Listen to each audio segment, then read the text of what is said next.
अवधूत चिंतन श्री गुरुदेव दत्त श्री स्वामी समर्थ श्री दत्त सेवा या यूट्यूब चॅनलमध्ये तुमचं सर्वांचं खूप खूप मनापासून स्वागत.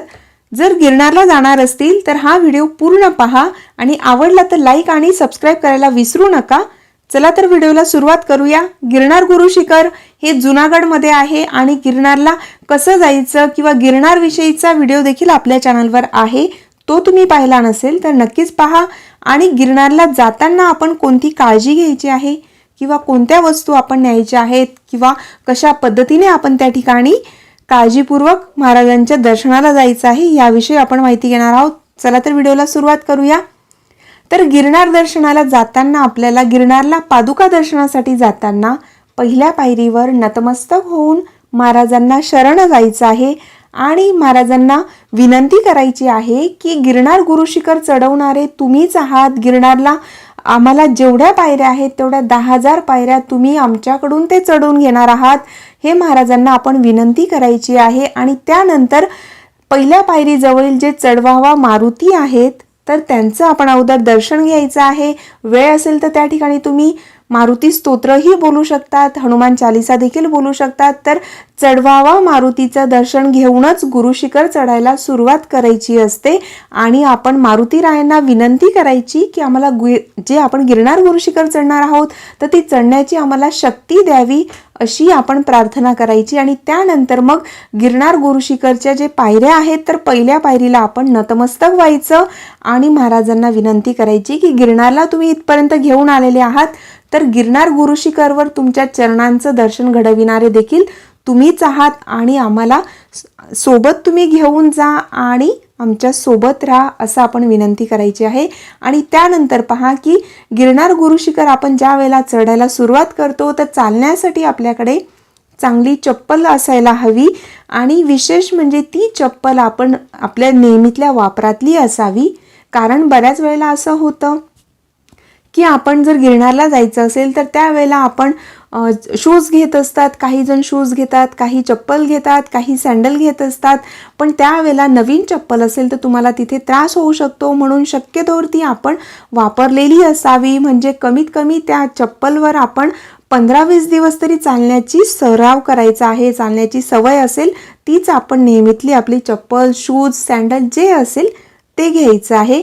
आणि त्यानंतर पहा की सॉक्स पायात घातले तर पायाला थंडी वाजत नाही. म्हणून जर तुम्ही शूज घातले असतील किंवा सँडल असेल तरीही जर तुम्ही सॉक्स घातले तर तुम्हाला थंडीपासून देखील तुमचं रक्षण होऊ शकतं. आणि काही जण चप्पल न घालताही चढत असतात. प्रत्येकाच्या श्रद्धेचा तो विषय आहे. आणि पहा गिरनार गुरुशिखर चढताना साधारणतः रात्री चढायला सुरुवात करतात खूप जण. कारण गुरुशिखर हे खूप उंचावर आहे, त्याच्या 10,000 पायऱ्या आहेत हे सर्वांना माहीत असेलच. तर त्यामुळे जर आपण दुपारी ते चालायला सुरुवात केली तर मग आपल्याला ते जास्त पायऱ्या आहेत किंवा अजून किती वेळ लागेल असं आपल्याला वाटत असतं. पण जर आपण ते रात्री सुरुवात केली, गिरनार गुरुशिखर चढायला रात्री सुरुवात केली तर आपल्याला उन्हाचा देखील त्रास होत नाही आणि पहाटेच्या प्रसन्न वातावरणात पादुकांच्या पुढे आपल्याला नतमस्तक होता येतं आणि महाराजांचं छान पहाटे आपल्याला दर्शन होत असतं. आणि पहा गिरनार गुरुशिखरवर 10,000 पायऱ्या आहेत तर त्या चढण्यासाठी आपल्याला अंदाजे 5 ते 6 तास लागत असतात. पण प्रत्येकाच्या चालण्याच्या स्पीडवर ते अवलंबून आहे. म्हणून तुम्हाला थोडाफार कमी जास्त वेळ लागू शकतो. आणि पहा त्यानंतर की गिरनार गुरुशिखर चढायला जेव्हा आपण सुरुवात करत असतो तर त्यावेळेला अजून एक महत्त्वाची गोष्ट म्हणजे की आपण जे कपडे परिधान केलेले असतात तर ते कपडे सुटसुटीत असावे. खूप टाईट असे कपडे घालायचे नाही. त्यामुळे आपल्याला ते गिरनार गुरुशिखर चालायला आपल्याला त्रास होऊ शकतो. आणि म्हणून जीन्स किंवा टाईट पॅन्ट वगैरे अशा तिथे घालून जायचं नाही. शक्यतोवर आपले कपडे साधे आणि सुटसुटीत असावे. आपण त्यात कम्फर्टेबल असू अशा पद्धतीचे आपण ते कपडे परिधान करायचे आहेत. आणि त्यानंतर पहा की गिरनारला जर तुम्ही कोणत्याही ऋतूमध्ये गेले पण वरती गुरुशिखरवर तिथे थंड वाटत असतं, वारा असतो त्या ठिकाणी आणि म्हणून तुम्ही कानटोपी वगैरे सोबत न्यायचीच आहे. आणि जर तुम्ही हिवाळ्यात वगैरे जात असतील तर स्वेटर कंपल्सरी घेऊन जायचं आहे आणि ते स्वेटर चांगल्यातलं जाड असायला हवं. कारण सुरुवातीला तर आपल्याला स्वेटर किंवा कानटोपी किंवा स्कार्फ असेल त्याची गरज भासत नाही सुरुवातीच्या 2,500 ते 3,000 पायरीपर्यंत. हिवाळ्यात देखील आपल्याला 2-2.5 हजार जे स्टार्टिंगच्या पायऱ्या आहेत त्या ठिकाणी त्या पायऱ्या चढताना आपल्याला घाम येत असतो, पण नंतर मात्र वरती खूप थंड असतं आणि म्हणून वारा देखील फार असतो, म्हणून आपण काळजी घ्यायची आहे. आणि स्वेटर, कानटोपी असेल, स्कार्फ असेल, जे काही असेल ते घेऊन जायचं आहे. आणि तर पहा 6,000 पायरीनंतर पहाटेचा जो गार वारा असतो त्यामुळे आपलं रक्षण होत असतं आणि म्हणून शॉल किंवा स्वेटर वगैरे अशा पद्धतीने तुम्ही घेऊन जाऊ शकतात. आणि त्यानंतरची महत्त्वाची गोष्ट की जेव्हाही आपण गिरनार गुरुशिखर चढायला सुरुवात करतो त्या अगोदर पहा तिथे खाली काठी विकणारे असतात, बांबूच्या काठ्या मिळतात त्या ठिकाणी. तर त्या प्रत्येकाने नक्कीच घ्यायची आहे, कारण सुरुवातीला आपल्याला असं वाटू शकतं की मला काठीची गरज नाही किंवा, पण शक्यतोवर कसं असतं जर तुम्ही पहिल्यांदा जात असतील तरीही तुम्ही काठी घ्या, कारण पहिल्यांदा असेल किंवा 3री-4थी फेरी असेल तरी प्रत्येकाला काठी घेऊन जावीच लागते, कारण उतरताना आपल्याला त्याची मदत होत असते. म्हणून काठी आपण हातात घ्यायची आहे. आणि त्या ठिकाणी पहा गिरनार गुरुशिखर चढायला सुरुवात करतात त्याच्या अगोदर तिथे काठी विकणारे असतात, तिथे बांबूच्या काठ्या मिळतात, तर त्या आपण घ्यायच्या आहेत. त्यामुळे आपल्याला चालण्यासाठी मदत होते. आणि त्या जवळपास 30 रुपये आपल्याकडून ते लोक घेत असतात, म्हणजे आपण त्यांच्याकडून काठी घ्यायची आणि त्यांना 30 रुपये द्यायचे आणि त्यानंतर आपण परत आल्यानंतर त्यांना ती काठी द्यायची आहे आणि 20 रुपये ते आपल्याला परत देत असतात. अशा पद्धतीने आहे. आणि त्यानंतर पहा पाण्याची बाटली आपण घेऊनच जायची आहे. खूप जास्त वजन आपल्याकडे घ्यायचं नाही, पण ज्या महत्त्वाच्या गोष्टी आहेत त्या आपल्याकडे असायला हव्यात. तर त्यात सर्वात महत्त्वाचं म्हणजे सॅक वगैरे जे काही तुम्ही नेणार असतील तर त्यात पाण्याची बॉटल घ्यायची आहे. आणि रस्त्यामध्ये लहान मोठी दुकानं आहेत तिथे, पण तरीही तुम्ही तुमच्याकडे स्वतःची पाण्याची बॉटल असायला हवी. त्याचबरोबर त्यात इलेक्ट्रोल पावडर टाकलेली असायला हवी. आणि इलेक्ट्रोल पावडर किंवा ग्लुकोज पावडर असेल ती प्रत्येकाने कंपल्सरी ती घ्यायची आहे. आणि त्याचबरोबर अजून एक महत्त्वाची गोष्ट की स्वीटमध्ये तुम्ही चॉकलेट्स वगैरे अशा पद्धतीचंही सोबत ठेवू शकतात. त्याचबरोबर ड्राय खाऊ असेल, काही ड्रायफ्रूट्स असतील किंवा बिस्किट असेल किंवा वेफर्स जे काही असेल तेही तुम्ही थोडंफार ठेवायचं आहे, कारण एवढ्या उंचावर जर गरज वाटली तर ते तुम्ही तेव्हा खाऊ शकतात. आणि म्हणून हलका फुलका असा सोबत ठेवायचा आहे बिस्किट वगैरे असं.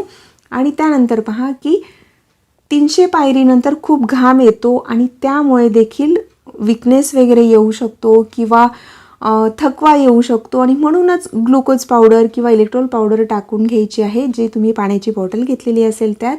आणि त्यानंतर पहा की खडी साखर देखील तुम्ही सोबत न्यायची आहे. जसं मी अगोदर म्हटली की तुम्ही चॉकलेट्स वगैरे गोळ्या असंही तुम्ही घेऊ शकतात किंवा खडी साखर घेतली तरीही चालू शकतं. आणि सुरुवातीपासून तर शेवटपर्यंत टॉयलेटची सोय नाही, पण ज्या ठिकाणी आता रोपवे बनवलेला आहे म्हणजे 5,000 पायरीपर्यंत, तर 5,000 पायरीवर ज्या ठिकाणी रोपवे थांबतो तर त्या ठिकाणी आहे सोय. जर कोणाला खूप अर्जंट असेल तर त्या ठिकाणी तुम्ही जाऊ शकतात, पण शक्यतोवर काळजी घ्यायची आहे. आणि पहा ज्यांना गुडघेदुखीचा त्रास असेल किंवा अजून काही त्रास असेल पायांचा वगैरे तर त्यांनी निकॅप जवळ ठेवायची आहे. निकॅप ही कंपल्सरी आपण सोबत ठेवायची आहे आणि उतरताना देखील तुम्हाला त्याचा उपयोग होऊ शकतो. त्याचबरोबर रात्री अंधारात चालणं उत्तम असतं आणि त्यामुळे किती चाललो याचा आपल्याला अंदाज येत नाही, म्हणून शक्यतोवर ग्रुपमध्ये जावं. म्हणजे 7-8 जणांचा ग्रुप असेल किंवा अजून जास्त जणांचा ग्रुप असेल तर ग्रुपमध्ये जायचं. रात्री जर तुम्ही गुरुशिखर चढायला सुरुवात करणार असतील तर ग्रुपने गेलं तर ते तुम्हाला जास्त कठीणही वाटणार नाही. त्याचबरोबर एकमेकाची सोबत देखील होऊ शकते. आणि चढताना पायऱ्यांवर नंबर टाकलेले असतात, तर त्या नंबर जे दिलेले असतात म्हणजे आपण किती पायऱ्या चढून आलो तर ते आपण जाणीवपूर्वक दुर्लक्ष करायचं आहे त्याकडे, कारण आपलं चालण्याचा स्पीड त्यामुळे कमी होऊ शकतो किंवा अजून आपल्याला असं वाटू शकतं की अजून एवढ्या पायऱ्या राहिल्या आहेत वगैरे. त्यापेक्षा आपण तिकडे लक्ष न देता नामस्मरण करत आपण एक एक पायरी चढत जायचं आहे. आणि महाराजांचं आपण दत्तबावणी असेल किंवा घोर कष्टोद्धारण स्तोत्र असेल किंवा महाराजांचं नामस्मरण करत आपण गुरुशिखर चढायचं आहे. आणि पहा त्याचबरोबर जे पॉकेट टॉर्च असतात तर त्या आपण सोबत ठेवायचीच आहे. जेव्हा तुम्ही बॅग पॅकिंग करायला सुरुवात करतील त्यावेळेला एक एक वस्तू व्यवस्थित आठवणीने ठेवायची आहे. पॉकेट टॉर्च ही प्रत्येकाने सोबत घ्यायचीच आहे. त्याचबरोबर 2 एक्स्ट्राचे सेल देखील तुम्ही बरोबर ठेवायचे आहेत. आणि वाटेत लाईट आहेत पण तरी देखील अधूनमधून काही अंतरावर थोडा अंधार असतो म्हणून ते आपण घ्यायचं आहे. आणि त्याबरोबर पहा की आपल्यापेक्षा बरेच जण फिजिकली अनफिट असतात. वयस्कर लोक देखील गिरनार पर्वत चढतात आणि त्यामुळे महाराजांवर जर तुमची पूर्ण श्रद्धा असेल तर तुम्ही नक्कीच गिरनार गुरु शिखर चढू शकतात. आपला विश्वास आणि आपली जिद्द महत्त्वाची आहे आणि महाराजांचं नामस्मरण करत आपण गिरनार गुरु शिखर चढायचं आहे. आणि ज्या वेळेला तुम्हाला थोडं वाटायला लागेल की आपण आता थकलोय त्यावेळेला तुम्ही थोडं 2-5 मिनटं थांबून तुम्ही पुन्हा आणखी चालायला सुरुवात करू शकतात. तर जेव्हा आपण नामस्मरण करत महाराजांचं नामस्मरण करत गुरुशिखरची एक एक पायरी चढत असतो त्यावेळेला आपल्याला शक्ती एक वेगळ्या प्रकारची शक्ती प्राप्त होत असते. आणि म्हणून आपण नामस्मरण आणि पूर्ण श्रद्धा ठेवायची आहे की आपण गुरुशिखर चढणारच आहोत आणि महाराज आपल्याला नक्कीच त्यांच्या चरणांचं दर्शन घडवतील असा मनात दृढ विश्वास ठेवून गिरनार गुरुशिखर चढायला सुरुवात करायची आहे. आणि त्याचबरोबर अजून एक महत्त्वाची गोष्ट की प्रत्येकाने भीमसेनी कापूर असतो तो भीमसेनी कापूर एका लहान कापडात बांधून त्याची पुरचुंडी बनवायची आहे आणि ती आपल्याजवळ ठेवायची आहे किंवा तुम्ही एखाद्या रुमालामध्येही ती बांधू शकतात. तर भीमसेनी कापूर असेल तोच घ्यायचा आहे. कारण जेव्हा तुम्ही गुरुशिखर चढायला सुरुवात करतील ते खूप उंचावर आहे पण काहींना तिथे श्वसनाचा त्रास होऊ शकतो, श्वास घ्यायला वगैरे त्रास होऊ शकतो. शक्यतोवर तसा त्रास होत नाही पण ज्यांना अगोदरपासून काही त्रास असेल तर त्यांना अजून जास्तीचा त्रास होऊ शकतो. म्हणून ती प्रत्येकाने जवळ ठेवायचं आहे कापूर.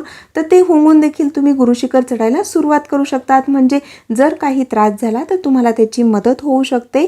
त्याचबरोबर ज्या काही तुमच्या मेडिसिन असतील रेग्युलरच्या वगैरे जर तुम्ही घेत असतील त्याही सोबत ठेवायच्या आहेत. त्याचबरोबर पहा पेनकिलर वगैरे असतील तर त्याही सोबत ठेवायच्या आहेत. आपल्याला गरज नाही भासली पण जर कोणाला गरज लागली तर आपण त्यांनाही मदत करू शकतो म्हणून पेनकिलर जवळ ठेवायचे आहेत. त्याचबरोबर पहा अजून एक महत्त्वाची गोष्ट जर तुमच्याकडे दत्त महाराजांच्या किंवा स्वामींच्या जर चरणपादुका असतील चांदीच्या किंवा लाकडी ज्या तुमच्याकडे असतील तर त्याही तुम्ही तिथे स्पर्श करायला घेऊन जाऊ शकतात. हे कंपल्सरी नाही आपल्या इच्छेनुसार आपण ते करायचं आहे. किंवा काही जण गुरुचरित्र असेल त्यांच्याकडे तर तो ग्रंथ देखील तिथे स्पर्श करण्यासाठी घेऊन जात असतात. पण हे फक्त मला ती माहिती होती म्हणून मी फक्त ती सांगितलेली आहे पण ते कंपल्सरी नसतं. आणि त्याचबरोबर उतरताना हळूहळू उतरायचं आहे आणि घाई केली तर पायात गोळे येतात. उतरताना काठीचा आपल्याला फार उपयोग होत असतो कारण आपल्या पायांचा भार थोडा काठीवर टाकावा म्हणजे उतरणं अतिशय सोपं जातं. आणि जमेल तर उतरल्यावर आपण पायाला मालिश करून घ्यायची आहे त्यामुळे थोडा आराम मिळतो. आणि तिथे ॲक्युप्रेशरचे मशीन घेऊनही लोक बसलेली असतात खाली उतरल्यावर किंवा मग तुम्ही राहता त्या ठिकाणी देखील बऱ्याच ठिकाणी तिथे मालिश करून देणारे असतात. पायांना मालिश करून घ्यायची आहे. अगदी 2-3 मिनटं आपणही त्या मशीनवर उभं राहिलं तरीही आपल्याला जरा आराम मिळत असतो. तर अशा पद्धतीनेही तुम्ही करू शकतात. आणि त्रिपुरारी पौर्णिमेच्या 4 दिवस आधी गिरनार परिक्रमा असते. वर्षातील फक्त हे 4 दिवस फॉरेस्ट डिपार्टमेंट हा जंगलातील रस्ता खोलते आणि तेव्हा किमान एकदा तरी ही परिक्रमा करावी. याला खूप पौराणिक असं महत्त्व आहे. गिरनार गुरुशिखर चढणं ही वेगळी गोष्ट आणि गिरनार परिक्रमा करणं हे वेगळं आहे. तर गिरनार परिक्रमा कशी करावी याविषयीचा व्हिडिओ आपल्या चॅनलवर आहे. तर गिरनार परिक्रमा म्हणजे पूर्ण गुरुशिखराला परिक्रमा करायची असते, प्रदक्षिणा करायची असते, त्याला परिक्रमा म्हणतात. आणि ती फक्त त्रिपुरारी पौर्णिमेच्या 4 दिवस आधी गिरनार परिक्रमा होत असते. आणि त्याचबरोबर काही कारणास्तव कोणाला जर गिरनार गुरुशिखर चढायला सुरुवात केली असेल पण थोड्या पुढे गेल्यानंतर जर त्यांना ते चढणं शक्य होत नसेल तर त्यांना डोलीची देखील मदत होऊ शकते. तिथे डोलीवाले देखील असतात तर ते वजनाप्रमाणे वगैरे ते लोक पैसे सांगत असतात. त्या पद्धतीने तुम्ही म्हणजे पहिल्या पायरीपासून जर गिरनार गुरुशिखर चढायला सुरुवात केली असेल आणि मध्ये जर तुम्हाला त्रास व्हायला लागला तर तुम्ही डोलीने देखील जाऊ शकता. डोलीवाले बरेच ठिकठिकाणावर असतात तिथेही तुम्ही त्यांच्याशी बोलून डोलीमध्ये बसून जाऊ शकतात. किंवा सुरुवातीपासून तर 5000 पायरीपर्यंत तुम्ही रोपवेने जाऊ शकतात. अगदी 5 ते 7 मिनिटात तुम्ही 5000 पायरींवर पोहोचतात. 5000 पायरींवरच अंबामातेचं मंदिर आहे आणि त्याच्या पुढेही जर तुम्हाला चालणं शक्य नसेल तरी देखील हरकत नाही. पुढे देखील म्हणजे अंबामातेच्या मंदिरापासून तिथूनही तुम्ही डोलीवाले असतात, तर तिथूनही तुम्ही डोली करू शकतात. तर पूर्ण गिरनार गुरुशिखरपर्यंत ते तुम्हाला घेऊन जातील. तर अशा पद्धतीने तुम्ही गिरनार गुरुशिखरवर महाराजांच्या दर्शनाला नक्कीच जाऊ शकतात. त्याचबरोबर गोरक्षनाथ मंदिर सोडल्यानंतर एकही दुकान वाटेत नाही आणि पादुकांच्या ठिकाणी एकही दुकान अथवा तिथे काहीही मिळत नाही. कारण बऱ्याच वेळेला आपल्याला असं वाटू शकतं की आपण जे काही फुलं वगैरे आपल्याला घ्यायचे असेल तर ते आपण तिथे घेऊ, पण वरती गिरनार गुरुशिखरवर एकही मंदिर नाही. जर तुम्हाला फुलं, अष्टगंध, फुलांचा हार किंवा काही कोरडा प्रसाद न्यायचा असेल, भक्तिभावाने तुम्ही जे काही नेणार असतील तर ते आपल्या मनावर आहे, आपल्या इच्छेवर आहे. तर ते तुम्ही अगोदरपासूनच ते सॅकमध्ये घेऊन जाऊ शकतात.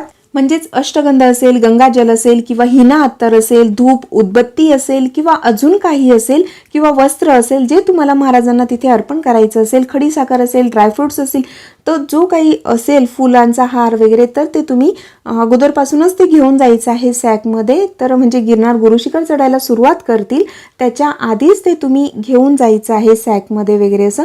आणि विशेष म्हणजे ते कंपल्सरी नाही, ते आपल्या इच्छेनुसार आपण ते न्यायचं आहे. आणि त्याचबरोबर पहा की ज्या वेळेला आपण पादुकांचं दर्शन घेत असतो आणि त्यानंतर खाली कमंडलू तीर्थ आहे, तर तेथेही आपण सर्वांनी प्रसाद घ्यायचा आहे. कारण तो प्रसाद आपल्याला खूप जास्त एनर्जी देत असतो. आणि कारण तुम्हाला पुन्हा आणखी एवढ्या पायऱ्या उतरायच्या असतात. आणि पहा, लक्षात घ्या, व्यवस्थित आपण त्या ठिकाणी पाण्याचा वापर करायचा आहे. गिरनार गुरुशिखरवर जे कमंडलू तीर्थ आहे त्या ठिकाणी पाणी वाया घालायचं नाही. तर कमंडलू कुंडाच्या इथे ज्या वेळेला तुम्ही दर्शनाला जाल तर तिथे प्रसाद घ्यायचा आहे आणि ते लोकच आपल्या हातावर पाणी टाकतात. त्याचबरोबर तिथून तुम्ही जे तीर्थ आहे ते देखील तुम्ही घरी आणू शकतात. जर तुमच्याकडे बॉटल असेल तर तुम्ही त्यामध्ये तिथलं जे तीर्थ आहे, कमंडलू तीर्थच्या ठिकाणचं जे जल आहे ते तुम्ही घरी आणू शकतात. पण तिथे पाणी थोडं देखील वाया घालायचं नाही, नाहीतर तुम्हाला त्यांचा ओरडा ऐकावा लागू शकतो. कारण त्या ठिकाणी कंपल्सरी आहे की तिथे कोणीही पाणी थोडं देखील वाया घालत नाही. ही गोष्ट प्रत्येकाने लक्षात घ्यायची आहे आणि आपल्याला जमेल त्या पद्धतीने तिथे दान देखील करायचं आहे. तर अशी ही माहिती होती. जर आवडली असेल तर लाईक आणि शेअर करायला विसरू नका. श्री गुरुदेव दत्त. जय गिरनारी.